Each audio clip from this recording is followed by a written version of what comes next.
विष्णु ने वरण करके अपनी अर्धांगिनी बना लिया।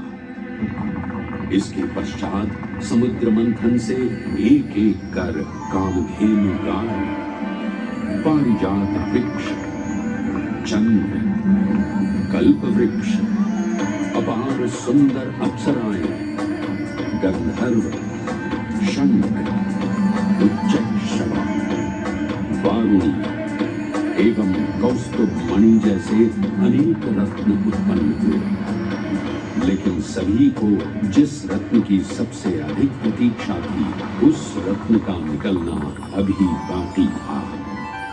अंततः आयुर्वेद के देव धन्वंतरी अपने हाथ में अमृत कुंभ लिए प्रकट हुए।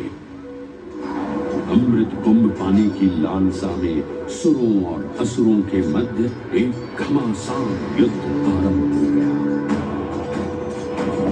इसी युद्ध के दौरान स्वरभानु नाम का एक असुर अमृत कुंभ को अपने अधीन कर पाताल लोक की ओर चल गया। तब अमृत कलश को वापस पाने हेतु देवतागण अपने आराध्य भगवान विष्णु का स्मरण करने लगे। तदोपरांत भगवान विष्णु एक सुंदर अप्सरा मोहिनी का रूप धारण कर पाताल लोक पहुंचे, जिसे देख सभी असुर सम्मोहित होने लगे।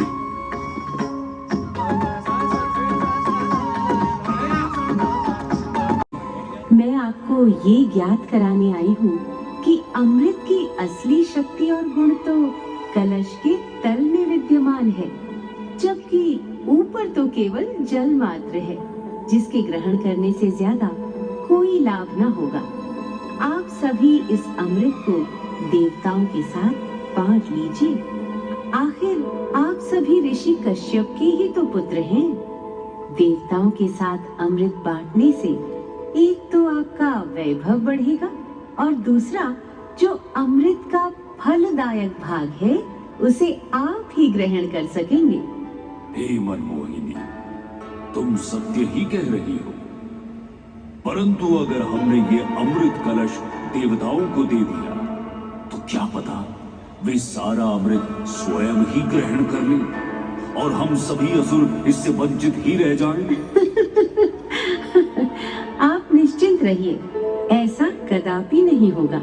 मैं स्वयं ही सभी सुरों और असुरों को अमृत पान करवाऊंगी और साथ ही साथ ये सुनिश्चित भी करूंगी कि अमृत का फलदायक भाग आप सभी को ही प्राप्त हो।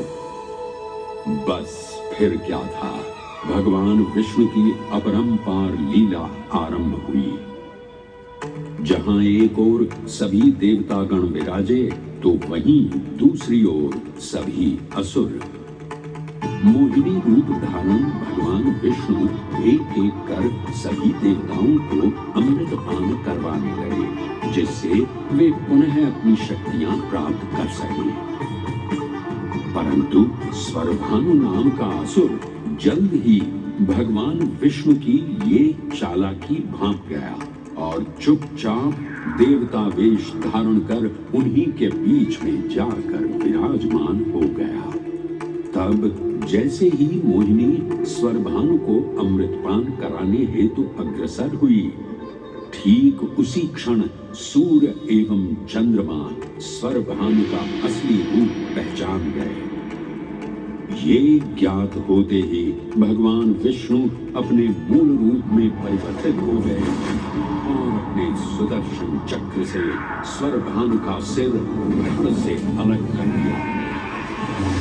परंतु तब तक अमृत की 2 बूंदें स्वरभानु के कंठ से उतर चुकी थी, जिसके चलते वो अमरत्व प्राप्त कर चुका था।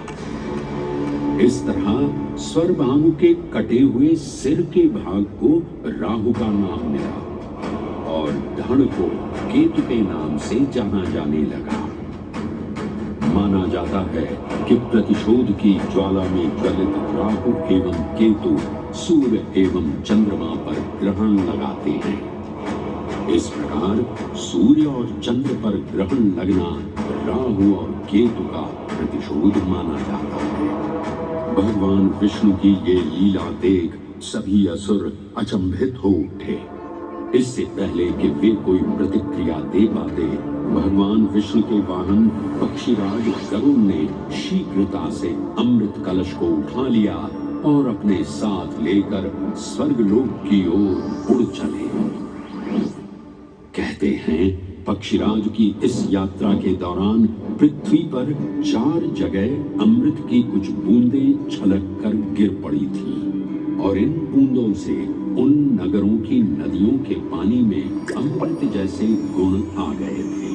वे 4 स्थान हरिद्वार, प्रयाग, उज्जैन एवं नासिक है और यही कारण है कि इन 4 नगरों में कुंभ का पर्व मनाया जाता है। ऐसी भी मान्यता है कि एक दिव्य दिवस एक सांसारिक वर्ष के बराबर होता है और पक्षीराज गरुड़ की यात्रा में 12 दिन लगे थे। इसीलिए हर 12वें वर्ष में कुंभ पर्व मनाया जाता है।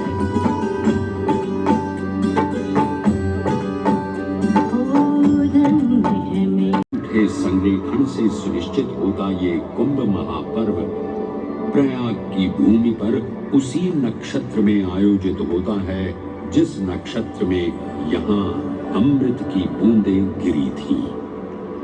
गणनाओं के अनुसार जब बृहस्पति वृषभ राशि में और सूर्य चंद्रमा मकर राशि चक्र में प्रवेश करते हैं, तब प्रयागराज में कुंभ पर्व आयोजित किया जाता है। सनातन धर्म की प्राचीनतम धरोहर माना जाने वाला ये कुंभ पर्व भारत ही नहीं बल्कि विश्व भर से आए करोड़ों श्रद्धालुओं का स्वागत करता है। कुंभ पर्व केवल एक पर्व ही नहीं बल्कि एक तीर्थ का अवसर भी है, जहां लाखों करोड़ों श्रद्धालु कल्पवास के नियमों का पालन करते हैं। पौष पूर्णिमा से लेकर माघ पूर्णिमा तक चलने वाले कल्पवास के दौरान तीर्थालु सांसारिक सुखों को त्याग कर तपस्वी संतों की तरह कुटिया में रहते हैं। उनकी दिनचर्या ब्रह्म मुहूर्त में गंगा स्नान से शुरू हो संध्या वंदना और भजन कीर्तन जैसे आध्यात्मिक कार्यों के साथ रात्रि तक समाप्त होती है। श्रद्धालु दिन में केवल एक ही बार भोजन ग्रहण कर मानसिक रूप से धैर्य, अहिंसा और भक्ति भाव में लिप्त रहते हैं। ऐसी मान्यता है कि जो कल्पवासी मोक्ष की अभिलाषा लिए कुंभ पर्व में कल्पवास के नियमों का पालन करते हैं, उन्हें मोक्ष अवश्य ही प्राप्त होता है। पारंपरिक रूप से इस आध्यात्मिक पर्व की औपचारिक शुरुआत का श्रेय 8वीं शताब्दी के हिंदू दार्शनिक और संत आदि शंकराचार्य को दिया जाता है। उन्होंने न केवल 4 पवित्र मठों पुरी, श्रृंगेरी, द्वारका और बद्रीनाथ की स्थापना की थी, बल्कि सन्यासी परंपरा को जीवित रखने हेतु 10 नाम सन्यासी व्यवस्था का गठन भी किया था, जिसके अंतर्गत निर्वाणी, अटल, निरंजनी, आनंद, जूना, आवाहन और अग्निसात नामक 7 अखाड़े निर्मित हुए। आदि शंकराचार्य का उद्देश्य शास्त्रों के ज्ञान को आपस में साझा कर सनातन धर्म के दार्शनिक आधारों को सुदृढ़ और परिपक्व करना था। अतः धर्म की सभी शाखाओं को संगठित रखने हेतु आदि शंकराचार्य ने प्रयाग की भूमि पर कुंभ पर्व को पुनः आयोजित किया। आज के इस दौर में कुंभ पर्व की महत्ता का अनुमान इसी बात से लगाया जा सकता है कि यूनेस्को द्वारा मानवता की अमूर्त सांस्कृतिक विरासत की प्रतिनिधि सूची में इस पर्व को शामिल किया गया है।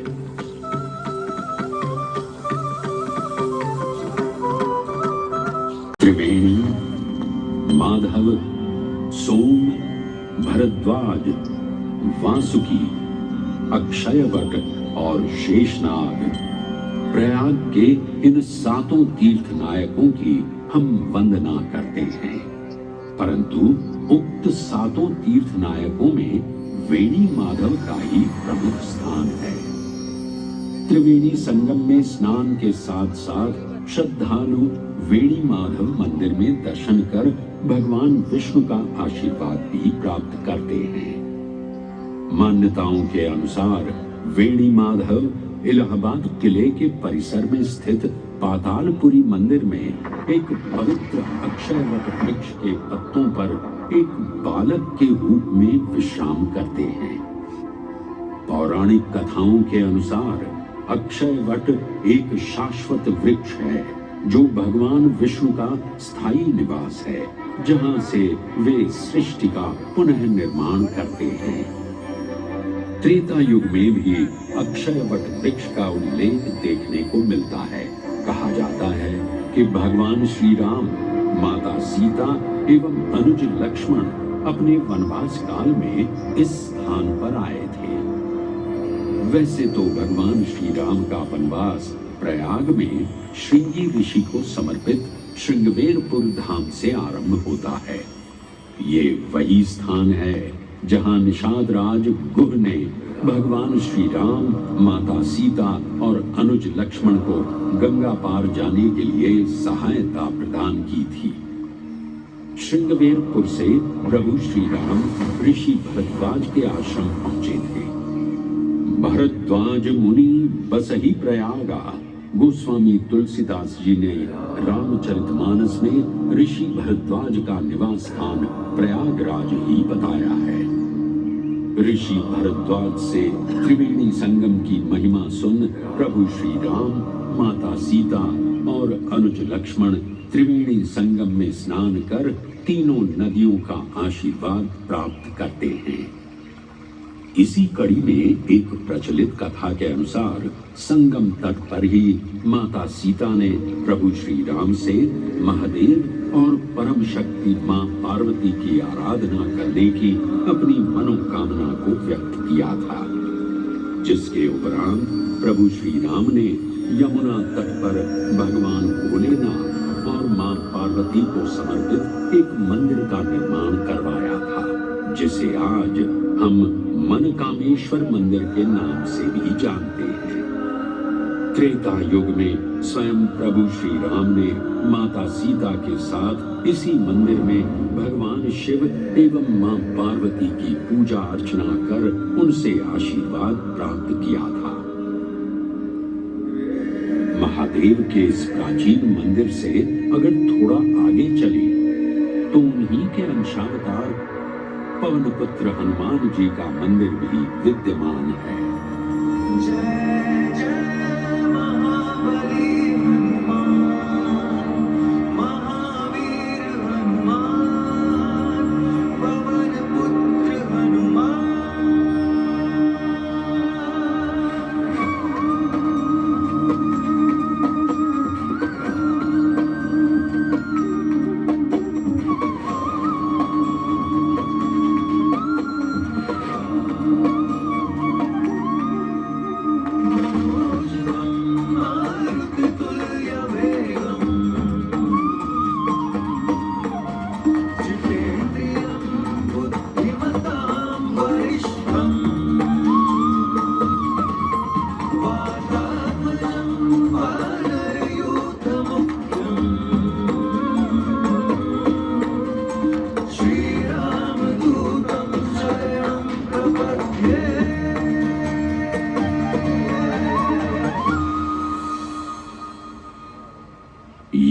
एक ऐसा अनूठा मंदिर है जहां हनुमान जी लेटे हुए दिखाई देते हैं।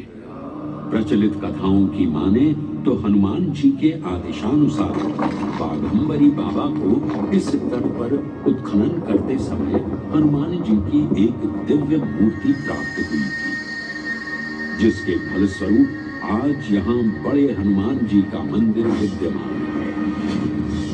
इस चमत्कार से विस्मयाभिभूत हुए बाबा बाघंबरी ने हनुमान जी की सेवा में अपना जीवन समर्पित कर दिया।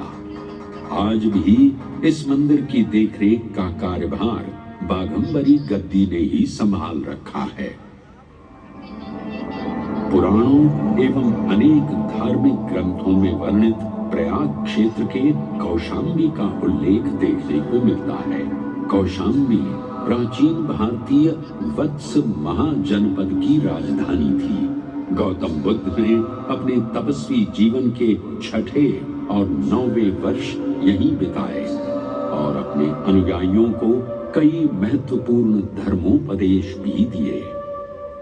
बौद्ध धर्म से अगर जैन परंपरा की ओर चले तो ऐसी मान्यताएं आज भी प्रचलित हैं कि प्राचीन तीर्थंकर ऋषभदेव ने भी वत्स देश में ही ज्ञान प्राप्त किया था।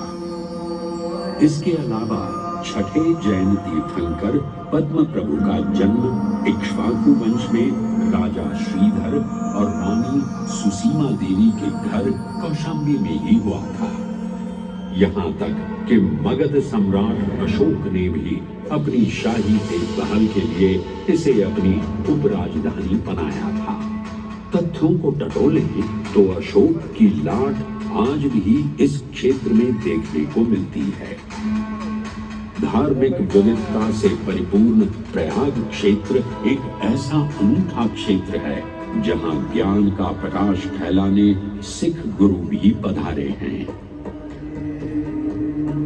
प्रयागराज के अहियापुर में स्थित गुरुद्वारा पक्की संगत साहिब इसी की एक बेजोड़ निशानी है।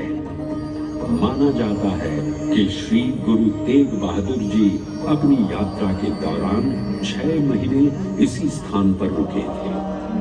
यहाँ वे प्रार्थना और ध्यान करते थे, इसलिए इसे तप स्थान भी कहा गया है। ये कहना गलत नहीं होगा कि त्रिवेणी संगम के तट पर गुरुओं और संतों की शिक्षाओं का अनोखा समावेश है। ये गुरुद्वारा पक्की संगत साहिब इलाहाबाद या इलाहाबाद के नाम से कुछ समय के लिए चर्चित ये प्रयागराज आज भी जीवंत है। धर्म और संस्कृति का अनूठा इतिहास संजोए हुए तीर्थराज प्रयागराज में वेणी माधव, शिव और शक्ति के विभिन्न स्वरूप आज भी विद्यमान हैं, जो इस पावन क्षेत्र को अद्वितीय बनाते हैं। प्रयागराज की इतनी विशाल पृष्ठभूमि समझने के बाद लगता है कि ये कहना कभी गलत नहीं होगा कि प्रयागराज सिर्फ एक शहर नहीं बल्कि अपने अंदर दैवीयता, विविधता और धार्मिकता को संजोए हमारा पूर्ण गौरवशाली इतिहास है।